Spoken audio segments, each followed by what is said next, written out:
Season summer leagues. High school basketball was what I dreaded.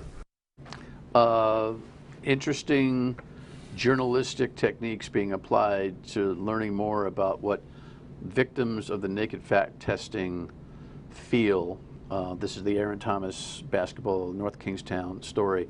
Look it up, wpri.com, and see the package that Tim ran last night.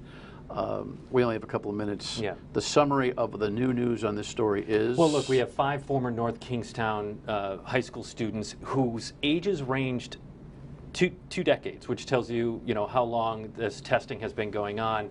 Shared their story for the first time on television. So some of what we already know, it's delivered in a way that I think is more tangible to people, and there's a certain power and weight behind that. But we also learned that after 2018 from this interview, and this was in the McGurl report that came out this week as well, one of the students... That's the judge that the town council hired to review the school committee's investigation of this. Correct. 2018, then superintendent, who has since stepped down because of this, buys a machine for $5 grand to make sure these fat tests don't happen in Aaron Thomas's office anymore. They don't want students in there alone with him, whether or not they knew they were naked. Put that off to the side. But what happened, according to this student and another student that was in there, and again in the McGurl report, is the fat tests were then called puberty tests, and they were still brought into the office, asked to strip naked. Some of them did, some of them didn't. And that to me was sort of a stunning moment in that interview. I've been reporting on this since the fall. I didn't know about the puberty test, no one did.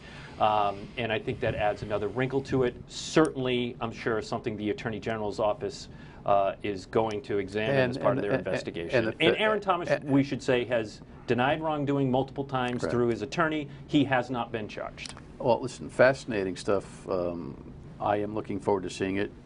You already have by the time we see it. I have 15 seconds here. We ever going to bring in 20, 30, 40, 50 athletes that didn't have a problem with this?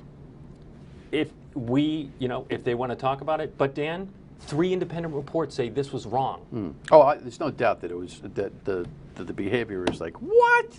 No doubt. But there's a silent athletic community out there that's kind of going, it wasn't that big a deal. And they remain silent. But it was a big deal to them. So doesn't that matter? Of course, and to dozens of others that we've talked to. Those are just the guys that went on television.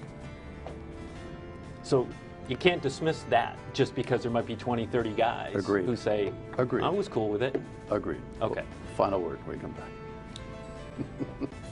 Wish I had more time with Tim on that conversation, but make sure that you watch his journalism on this and decide for yourself where you think you are. Lots of things on the platter, huh? We'll talk to you next week. Bye.